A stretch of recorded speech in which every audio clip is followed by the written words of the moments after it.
Alright, we do this all the time, and y'all already know that I ain't got no money. Don't come for me. This is all being, coming from second, a third of somebody. Somebody, not me, okay? So, whatever. Let's begin, god dang it. Whew. Let's get it. Green light, let's get it. Green light, let's get it. Green light, let's get it. I'm the future, I'm in it. Check score, I'm winning. Green light, let's get it. I just win, win, win, win, win. I'm on 10, 10, 10, 10, 10. Hey, how you doing? Hold on, god dang it. I hate when I do that.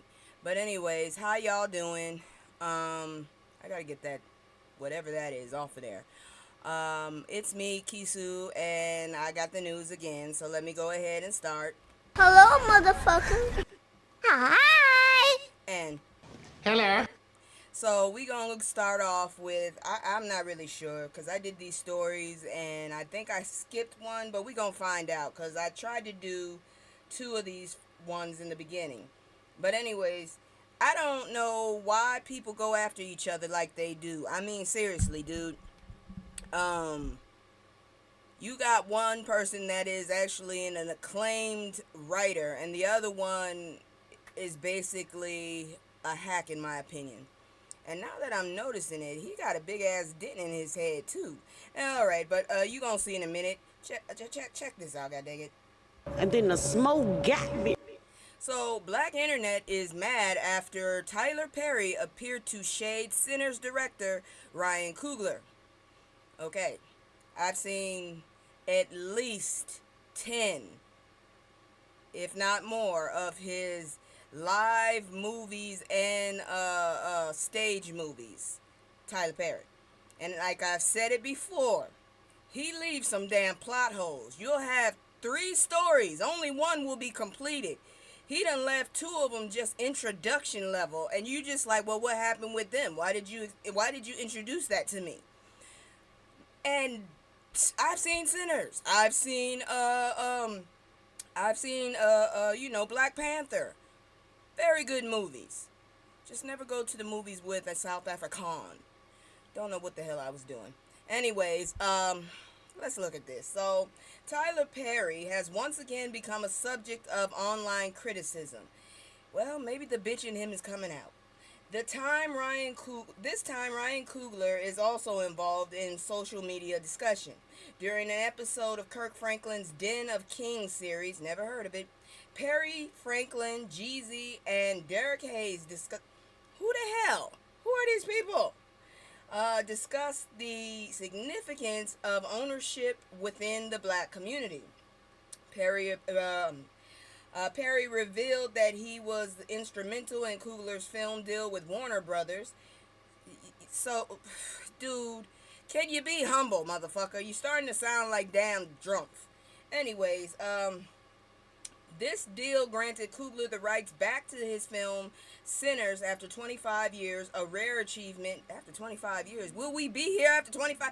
Will we be here after 2 years, the way this is going? A rare achievement in the industry previously accomplished by only a few filmmakers like Quentin Tarantino and Martin Scorsese. Perry described how he allegedly contributed to the deal, stating, when this deal with Ryan Coogler, everyone's talking about the Sinners deal. Yeah, Joker, we going on this shit. Oh my gosh, he got this amazing deal. Listen, I called the brother, as I did a lot of them. I called him up after Black Panther and I said, here's how you do it. He further explained, dude, seriously, were you even that big when Black Panther came out? God dang him. Dude, you only started popping in the early 2000s, sir. Jesus, it's not like you been out here. God dang you. Everybody was just so happy that your dude went from being homeless to got to that point. That was your niche. Good grief. So he said, he later explained the deal that he has my first movie. It'll be 20 years this year for Diary of a Black Woman. I called him up and said, here's how you do that deal. And to see that they were able to pull it off, I applauded him. Man, I'm excited for him because that's what it's about, holding on to the ownership. Sir, How about you own up to the fact that you leave plot holes in movies? God dang you, I'm still mad about that. Perry's overall message aimed to be positive, emphasizing the importance of ownership. Despite Perry's positive intent, many online users perceived his anecdote about Coogler as pointed, shady, and jealous. Some users felt that Coogler should have been the one to publicize this information, not Perry.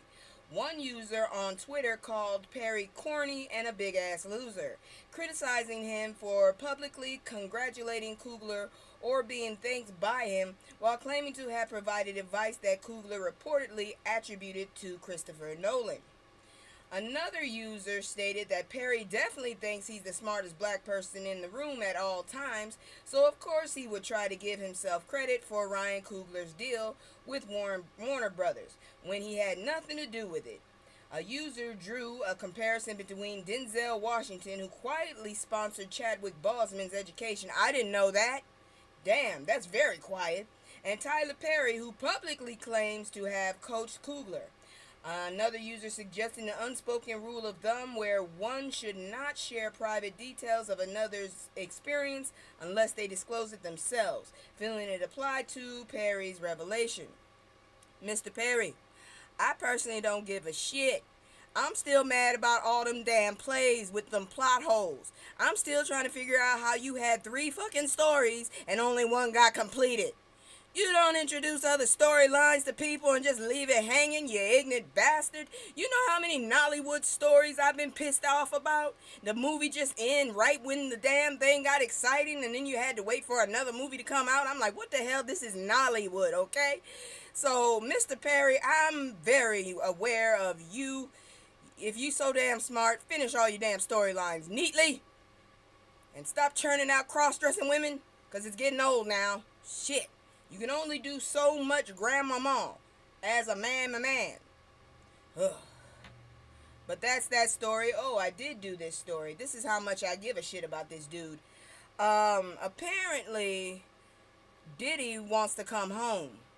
I'm about to tell you more about it after I come back from my little commercial. These people got me on 10. And it is hot. It's still 91 degrees right now, god dang it. Last night it was 80 degrees until probably midnight. This is too much. And they talk about there's no global warming. There's nothing with the environment. Damn it. It's just me and the fam. It's just me and the fam. It's just me and the fam. It's just me and the fam. Yeah. It's just me and the fam.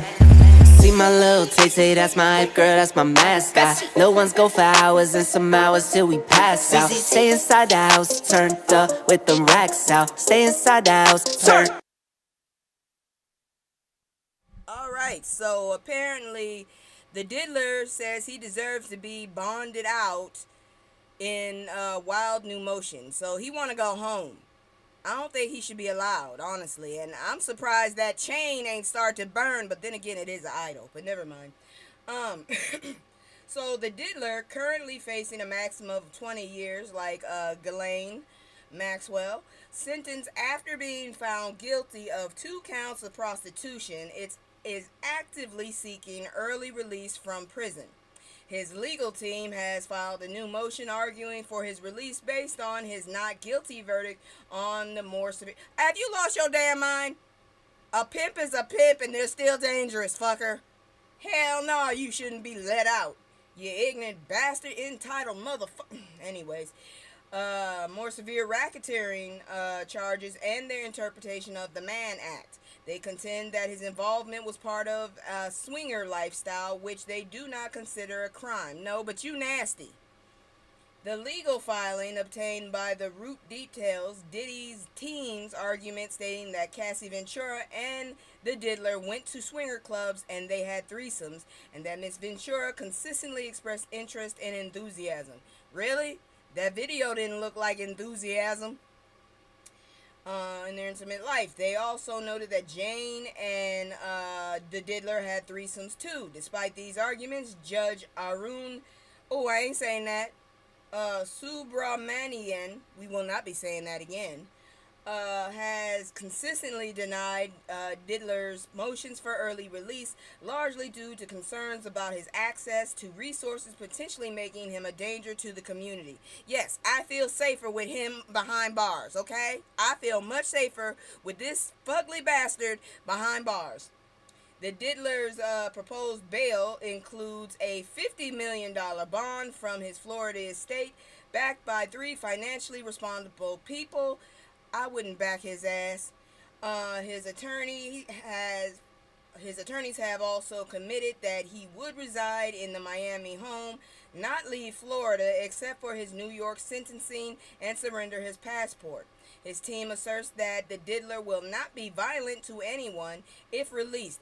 You can't promise that shit unless you're going to be with him 24/7. Emphasizing his second chance at life and his commitment to his 7 children. Half of them motherfuckers is guilty too. How does this work? God dang it, now you see why I'm so annoyed. Shit like that. I hope you stay behind bars, you dirty bastard. You had many a chances to be an adult. You only want to change now because you got caught, and I don't really think you want to change. Anyways, we're already in the knee-deep of fuckery. Let's continue, because I don't know what the hell's wrong with people. They just wilding out all over the motherfucking place. Look at this. South Carolina white man allegedly pew-pews at black jogger, and then something powerful happens. What the fuck are you doing pew-pewing at anybody, you goddamn asshole? In South Carolina, a white man allegedly pew-pewed at a black man who was jogging, highlighting the state's lack of hate crime laws and prompting new legislation proposals. Jonathan Feckle, 33, reportedly fired a rifle at a black jogger and shouted, "Keep running, boy." Oh, hell no. I'd have ran. Anyways, while the jogger was unharmed, Feckle later admitted I was going to pew at him. He was going to pew-pew at him. Feckle faces charges including assault and battery of a high and aggravated nature. What the fuck? Well, how about attempted homicide, you bastards? Possession of a weapon during a violent crime. When the hell has any weapon been not involved in a violent crime? I'm just curious about that. That's the dumbest shit I ever heard. And hate intimidation under a recently passed Richard County ordinance. How about just hate crime, motherfucker? Attempted murder. How about that? Negligence of human life. He is the first person charged under the local law. Despite local efforts, South Carolina remains one of the only 2 states without a statewide hate crime, which the Columbia Urban Legal CEO J.T. McLaughlin states detrimentally impacts the state's well-being and sends a message that addressing hate is not a priority. Feckle's bail was set at $1 million, and he declined a public defender. He is scheduled to appear in court on September 26th. The incident underscores the ongoing challenges South Carolina faces in addressing racial bias through legislation. How about this, y'all? How about this? How about South Carolina and Florida can get the fuck on? God dang it. Let's push them in the damn path of all them damn tropical storms that be out there in the ocean. Because seriously, y'all pissing me the fuck off. Human decency, that's all the fuck we be asking for is human fucking decency. And y'all do this shit. Ooh, Lord. Now look at this one coming up here. This one ain't no better. God dang it. We on a roll and it's so bad. So bad. Emotional content. Excuse me. Black politician arrested, dragged from hearing after criticizing Texas GOP. That title again, criticizing Guardians of Peace. You know what I'm saying, those.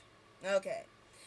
Isaiah Martin, a 27-year-old Democratic congressional candidate, well, that's already impressive there, for Texas' 18th district, was arrested during a Texas House hearing on gerrymandering, while addressing the Texas House Congressional Redistricting Committee. Gerrymandering. Martin criticized the GOP's restricting plan, labeling it as illegal gerrymandering. What did I say? He suggested that Republicans were seeking former I'm telling you, I'm putting this through a AI just to summarize, and every time it calls him former, and I like that. I really do. Um, Current felon Donald Trump endorsement stating that they needed to secure 5 additional seats. His speech exceeded the allotted 2-minute limit, prompting Republican Cody Vossett to have him removed. So if you talk too much, you get arrested. How does that work? That's some stupid shit there. During the removal, video footage captured Martin being restrained by officers while he protested, shouting remarks like, "You have no shame." Following the incident, he faced several charges, including disrupting a meeting, resisting arrest. Why was he under arrest? Because he talked too much? What the hell is that? If that's the case, I should be on death row. I always talk. My mother started giving me alcohol because I wouldn't shut the hell up. I was a baby. So seriously, god dang. Let's see. What else did he get? Include resisting a criminal trespass. The fuck? Martin was taken to Travis County Jail, where he spent over 24 hours in custody. Ultimately, all charges against him were dropped, with Martin attributing actions against him to his willingness to speak out. Upon his release, Martin expressed the determination to continue advocating for Texas residents despite the consequences of his actions. He emphasized the importance of speaking truth to power, asserting that mere wrongly worded letters would not address the issues at hand. His resolve, what you say? I think something's going on with my internet. Shut down a couple times and keeps disconnecting. If I leave, that's why.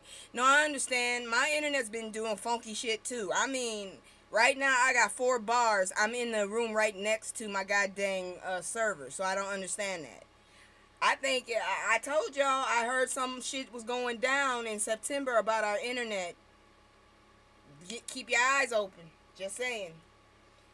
Let's see here now. During the video, During the removal, okay, so it said that upon his release. Here we go. Strongly worded letters. The issues at hand, his resolve reflects a commitment to activism and a belief in the necessity of vocal opposition to political maneuvers that he views as unjust. I believe it. And I'm not mad at him. Moving on, because I don't feel like keeping this shit up. Let's keep it going. Unarmed security guard unalived in Midtown Pew Pew, identified as Haitian father of 2. Why is that a thing? He got pew pew. That should be enough in itself.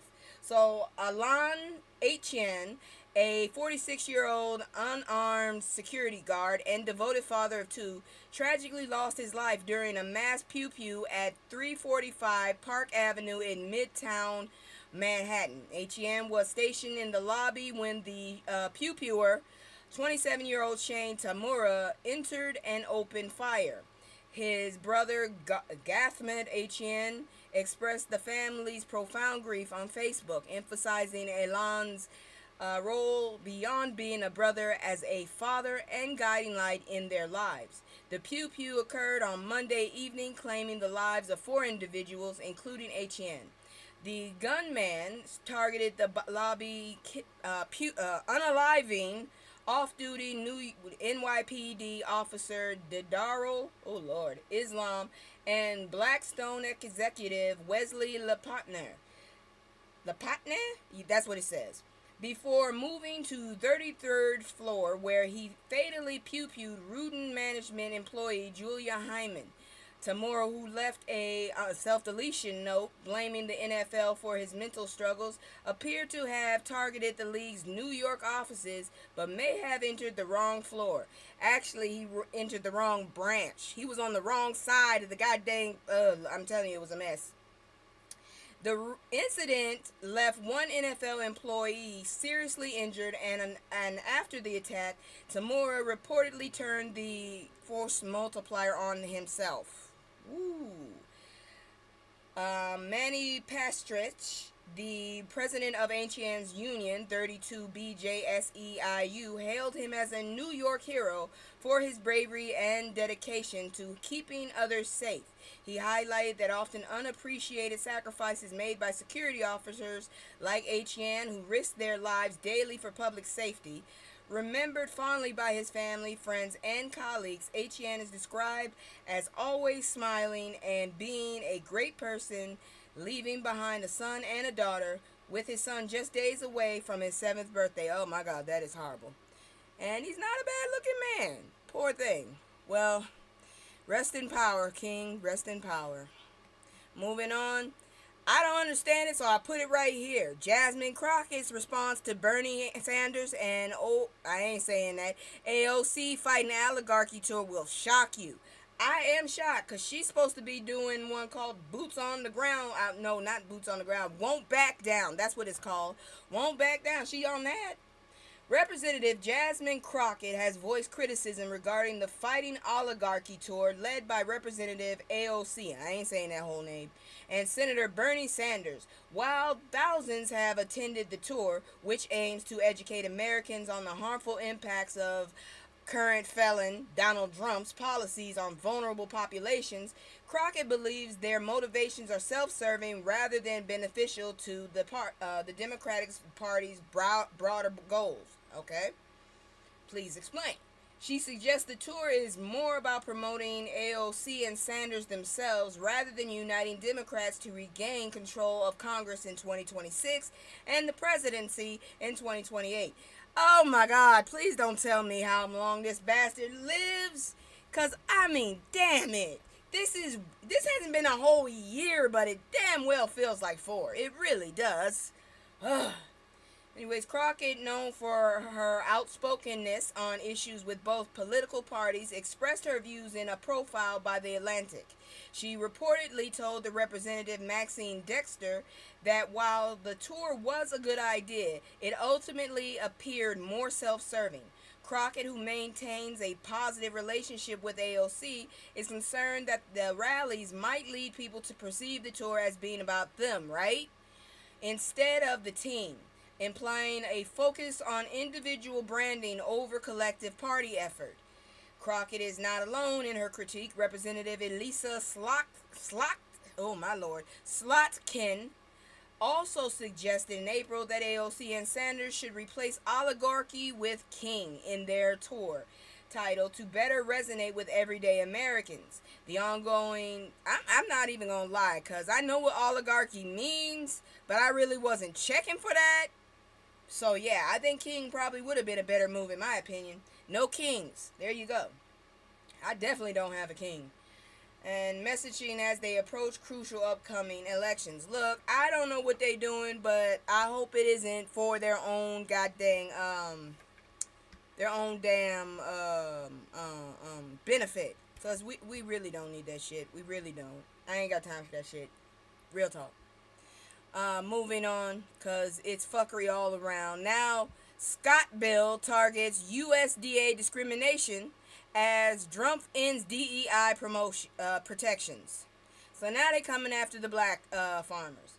You better be glad someone actually wants to be a farmer, cause I'm telling you right now, it's too damn hot.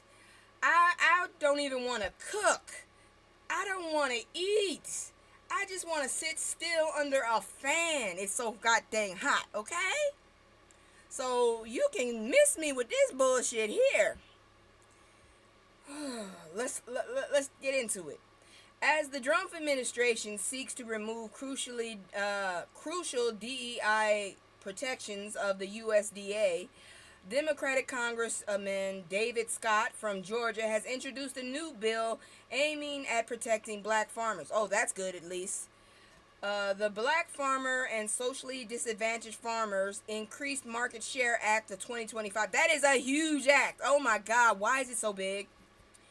Co-sponsored by Congressman Jonathan Jackson, JJ, focused on expanding market access and reinforcing civil rights protections for farmers who have historically faced discrimination.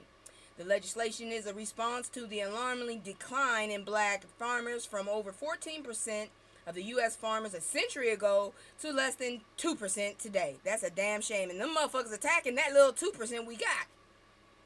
Largely due to systemic discrimination and federal inaction. The proposed legislation includes several important provisions designed to assist black and minority farmers. It establishes a competitive grant program to support food hubs that help these farmers access wholesale and retail markets. You know what I ain't seen? And I would like to see a Mexican farmer, damn it. All I keep seeing, I see white farmers. I haven't seen an Indian farmer either, or an Asian farmer. I've seen white farmers and black farmers. That's it. Real talk. I don't see nobody else of any other color going for that. Can I see some other people, please? Because I'm curious. Because all I see is black and white. I have not seen a Mexican farmer. I don't mean someone that picks the shit. I mean someone, I was going to say cotton, but I meant to say, I don't mean the crops. I mean someone who actually owns it. I want to see a Mexican farmer that owns his own farm. That's what I'm saying. That's what I'm trying to say, because I have not seen that at all. Every time I look at YouTube or on the news, it's either a white or a black person. I've never seen any other color. I need to see that, please. Somebody show me some other people. And when you say minority, it's usually either it's basically a white woman. That's basically what I be seeing. A white woman or a black person. Either sex. It's really weird. Anyways, I'm sorry. I was on a tangent because I'm just thinking like, I know black folks need protection, but I ain't seen nobody else. So anyways, additionally, this bill I was talking about, it offers 25% tax credit for agricultural products sourced from these hubs and mandates that the USDA to prioritize procurement from socially disadvantaged farmers. An independent office of the Civil Rights Ombudsperson will be created to aid farmers in navigating civil rights claims, while reforms will provide monetary relief to those who have been discriminated against in loan and repayment programs. Damn it, it's about time somebody do something good. The introduction of Scott's bill comes in light of significant policy shift by the USDA, which recently announced it will no longer recognize the term socially disadvantaged to define farmers affected by discrimination. This decision has drawn criticism from various lawmakers and advocates who argue that it undermines long-standing efforts to address systemic inequities in agriculture. Critics, including Representative Chantel Brown and Tiffany Belfield El Amin, I did not see that coming, assert that this move leaves black farmers more vulnerable and ignores the historical context of discrimination they have faced. Advocates are calling for Congress to actively work towards bedding the equity into agricultural policies to restore trust and create new opportunities for historically marginalized farmers. Hey, do what you do. I can't wait. But seriously, could somebody please tell me, are there other farmers? Because all I see is, when they say minority, they're either showing someone black or a white lady. So could you please show me someone like an Asian person, a Mexican person, Latino, anybody else, god dang it, Indian, Hawaiian. I want to see other farmers. Just saying. Moving on, because the fuckery ain't over yet. Here we go. Whoo, Lord. Emotional content. Black trucker says white mob attacked him with bulldozers in a viral video. What the hell? What the hell's going on with people? Shit, if you don't like someone, there are ways to tell them without using this much damn, this is overkill. So a black truck driver reported being attacked by a group of white construction workers at a landfill in North Carolina. In a viral TikTok video, the driver, known as @NotTurningBack98, recounted the incident that took place while he was delivering mulch to two banks. Mulch? Ew. Two Banks Development landfill. The confrontation began early in the morning when the owner's son accused the driver of stealing a phone and summoned a group of men, one of whom was armed, to search his truck. The hell? Armed? A phone? Seriously? Okay. If it's your phone, call it. Call it and prove him wrong. That's all you had to do. Call your phone. Call your phone. If it rings on him, he stole it. If it don't, leave that motherfucker alone. Now you embarrassing everybody. Despite the group's failure to find any stolen property, they later confronted the driver while he was unloading mulch at the landfill. The video depicts a hostile mob surrounding his truck, making threats and slamming the vehicle door, which injured his dog Coco. My mom named her dog Coco too. One member of the group, donning a construction hard hat, falsely identified himself as a sheriff and threatened the driver, escalating the situation further. Additional footage showed bulldozers being used to block and tip over the truck while the driver was coerced to stop recording. In the wake of this incident, which has drawn significant attention on social media, the driver is pursuing legal representation and has confirmed that his dog is recovering at home. He expressed gratitude for the support he received from the public. The incident has spurred discussion about the need for accountability, with calls for civil and criminal charges against the attackers. Hell yeah, I would too. Oh, Lord. As well as the revocation of their licenses and contracts due to their dangerous behavior. What the fuck was wrong with them motherfuckers? Seriously.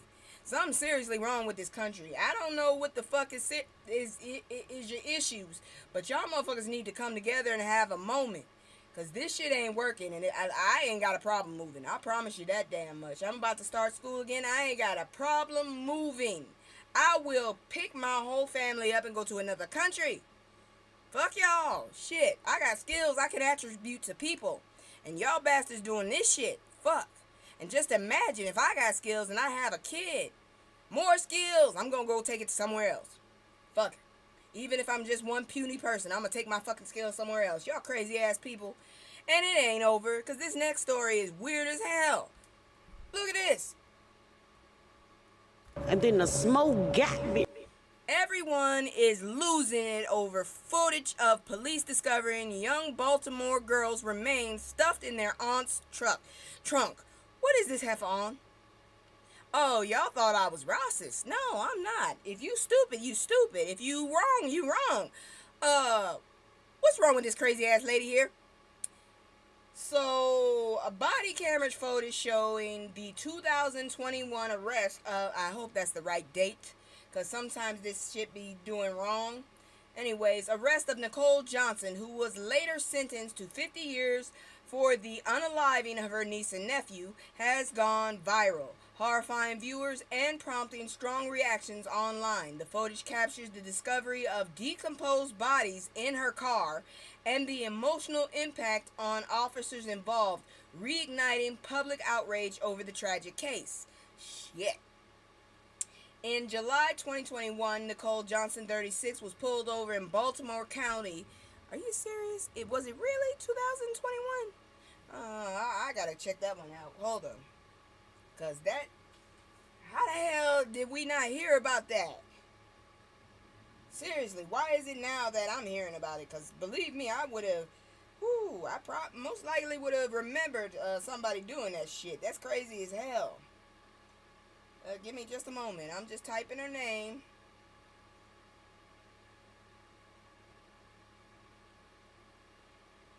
Let's see here now. And that was where? Baltimore. Alright. I got the story here.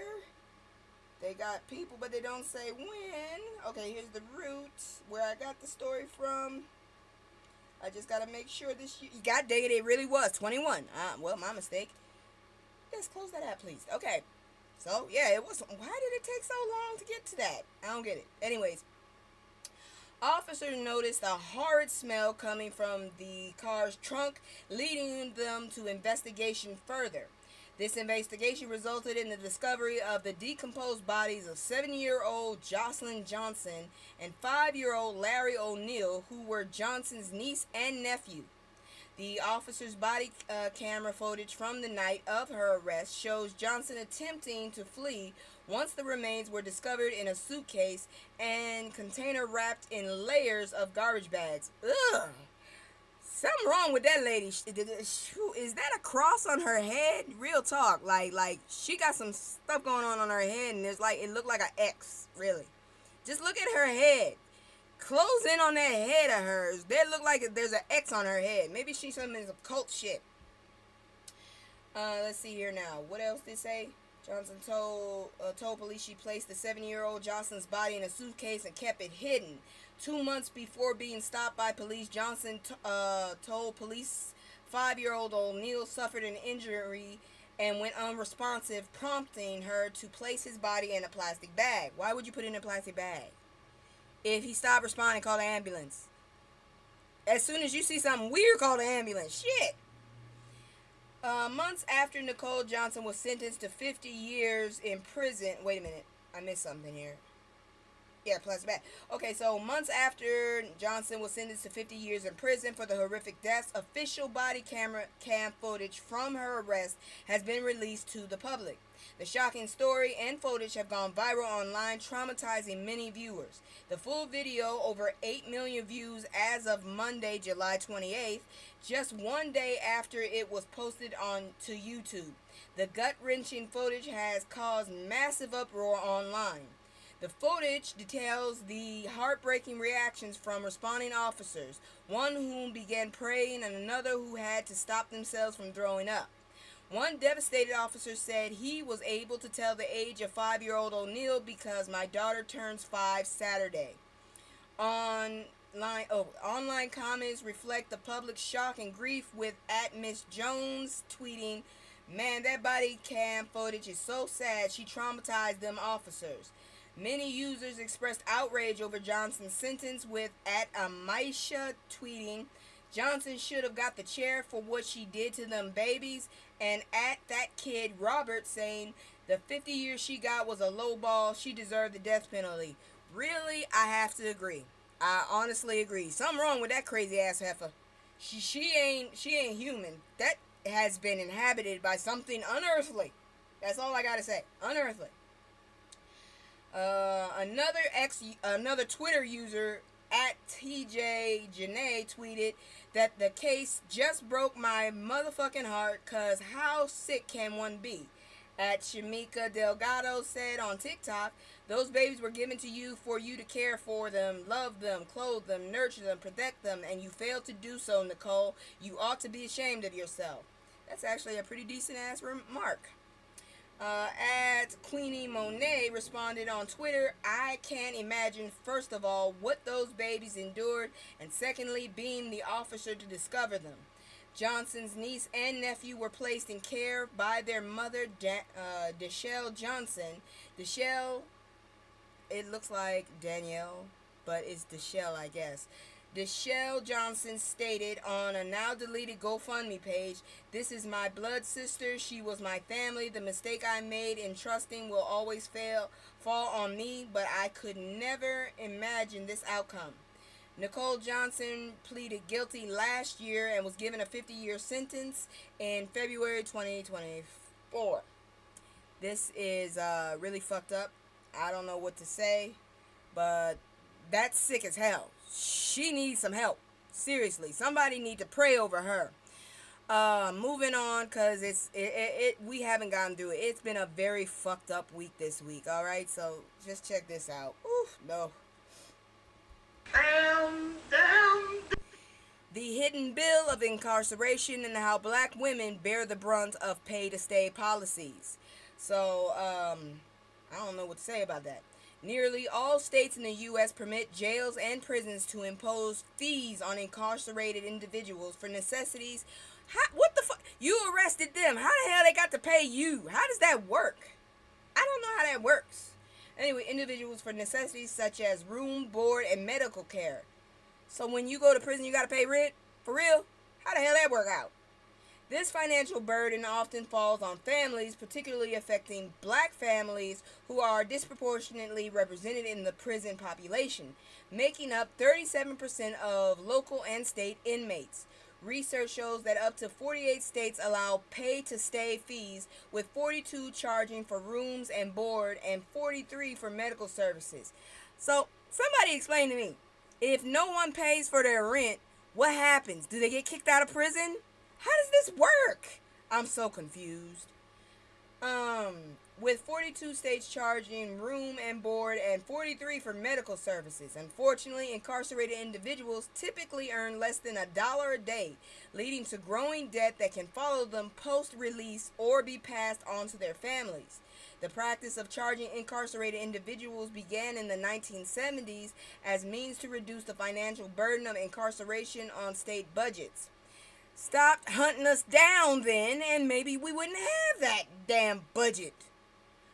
This trend accelerated in the 1980s due to cuts in federal funding, leading to additional charges for meals, phone calls, and even legal representation. According to Fines and Fees Justice Center, the resulting debts disproportionately impact women, especially black women, who often bear the financial responsibility for incarcerated family members. Research indicates that black mothers are 3 times more likely than their white counterparts to be the sole providers in their household, exacerbating the financial strain. I ain't gonna lie, my dad wasn't in jail, but my mama held down everything for us. It was me and her against the world. Let's see. Incarceration-related debts can have severe repercussions for families, including aggressive collection practices that threaten to seize assets such as college savings and inheritances.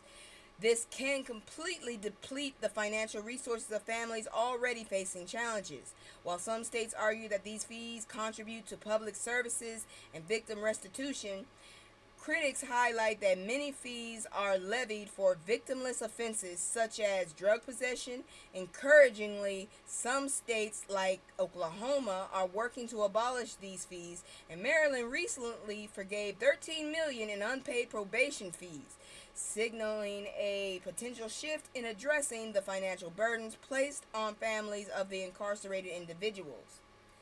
That's a damn shame. That is ridiculous, honestly, that y'all motherfuckers are sitting up here charging people. You're already punishing them. Now you charging them too? How the hell? And then we still have a deficit. How does this work? Make it make sense. Make this shit make sense. Why do we have... Could somebody please tell me, why the hell do we have private-owned prisons anyways?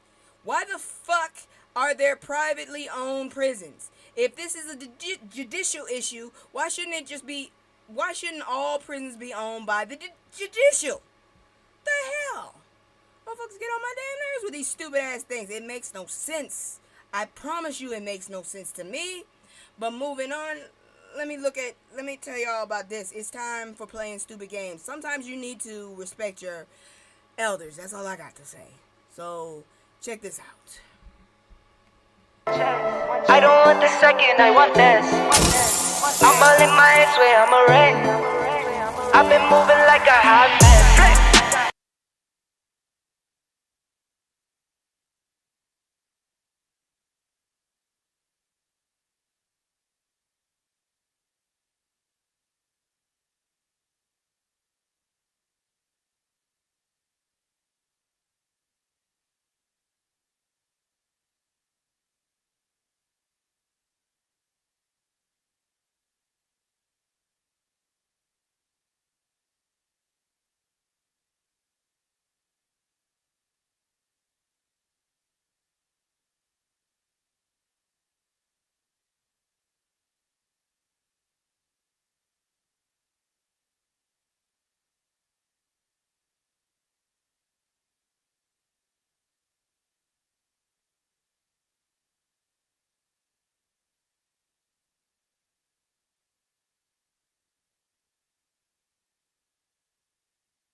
to deal with, but don't overdo it. There is such thing as overdoing it, damn it. I'm just saying. And that will be it for that and health. I'm going to go ahead and promote this company real quick. Just go ahead and look at it because I still haven't figured out the sound issue. Hold on, let me see if I can figure out the sound issue because I could have sworn I heard music the last damn time I played the motherfucker.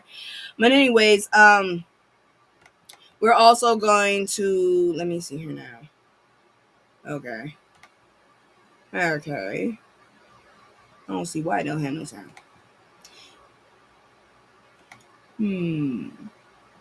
What I'll do is I'll play them and then I'll see if I can fix it that way. All right, here's the first one.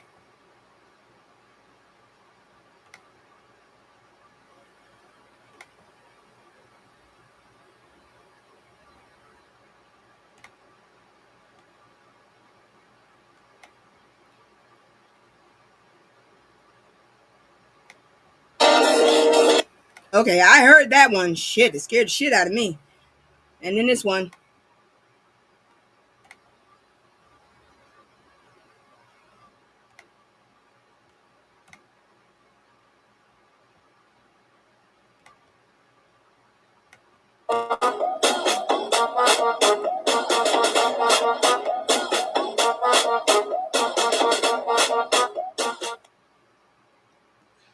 All right, so I hope y'all heard it this time. If you're interested in CBD, if you're interested in your lips popping and relaxing at the same time, go check out CBD Honey Lips. You can find her on Instagram and on Threads, I believe. We're going to move on into our last story for the night, our palate cleanser. And believe me, I'm not sure how to respond to this shit because I saw it and I'm like, oh, yeah, this right here, yeah, y'all not gonna get me. I'm just like, I didn't know what to say when I saw it at first. I was like, I can't believe someone actually reported this shit. I'd have been moved. I would have moved. That's all I got to say. I would have moved. So here you go. All right. Give me a second. I'm going to do my commercial and we'll be back. It's just me and the fam. It's just me and the fam. It's just me and the fam. It's just me and the. It's just me and the fam. Yeah, yeah. It's just me and the fam. See my little Tay, that's my hype girl, that's my mascot. No one's go for hours and some hours till we pass out. Stay inside the house, turned up with them racks out. Stay inside the house, turn. All right, so mysterious ring camera footage sparks alien speculation. Let me look at this real quick. I don't see no alien right here, but I promise you right now, if I saw something weird, I'd have been gone. That's all I gotta say. I'd have moved. You couldn't catch me. You would not be able to catch me. So, a California woman, Jessica Ortiz, recently shared a video from her doorbell camera that has sparked speculation about alien activity. The footage recorded outside her home in Compton after dark shows an oddly shaped figure walking next to her house. Ortiz posted the video on social media asking for explanations as she and her son were both puzzled by what they saw. The unusual sighting has garnered significant attention and amassing over 1 million views on Instagram. That's why I don't go outside at night unless I'm going out with people. Commenters expressed a range of theories, with some suggesting the figure could be an alien or a mysterious creature. Others proposed that it might simply be a person wearing a hat or a... Hold on. What the hell do I hear? Girl, I heard some weird ass noises coming from the corner over there. Don't make me jump out of here. Anyways, the unusual sighting has garnered significant attention, amassing over 1 million viewers on Instagram. Commenters expressed a range of theories, with one suggesting the figure could be an alien or a mysterious creature. Oh, I said all of that. Someone said it might be a hat or a dark-clad individual carrying a light-colored bag, which could have created the illusion of an extraterrestrial. I don't see shit, seriously, but if I hadn't seen it, couldn't have been me. I'd have fucking moved the next day. Despite the various interpretations, Ortiz remains intrigued by the possibility of alien involvement. Why the hell would aliens come down here, for real? Them motherfuckers are better up there than we are. Whew. She expressed her belief that life beyond Earth is plausible, stating that she thinks God is too creative for us to be the only ones with life. Didn't the government just tell us earlier after the panorama that aliens exist? They already admitted that shit. Y'all forgot? Ugh. Ortiz has not yet received a clear explanation for the mysterious figure captured in her video. Girl, my second video would be me moving the hell out of there. Fuck that shit. It couldn't be me. Could not be me. I'd have been gone. I'd have been like, yeah, y'all see this video? Yeah, I taped that last night. And now here's the new video. I'm packing all my shit up. You see, it's all in boxes. I'm just waiting here for the moving man. And I'm going to show y'all my new home. I don't give a shit. I'd have got that shit done so fast. Woo! I'm just saying, I'd have moved. You can have that house. You don't belong here, and apparently you want the house, so you and the house cannot belong here together. I'm not doing it. Couldn't be me. That's all I'm saying. And that is it for the news tonight. I'm so glad that y'all were able to sit with me and chill. Maybe we'll do a drag later on when everybody's up here and more, talkative. But for now, I just wanted to get that out. If you like what I'm doing, please hit the like button, subscribe. If you don't like what I'm doing, at least come to me with some kind of, respect and tell me, hey, you could do this, or why don't you try this? Or if you got some recommendations, just come at me right, and I might actually take it into consideration. And with that being said, thank you and good night. Where's my outro? God dang it. I can't stay. No, I always gotta go. Playing house to stay home with my soul on the road. I can't stay. No, I always gotta go. Playing house to stay home with my soul on the road.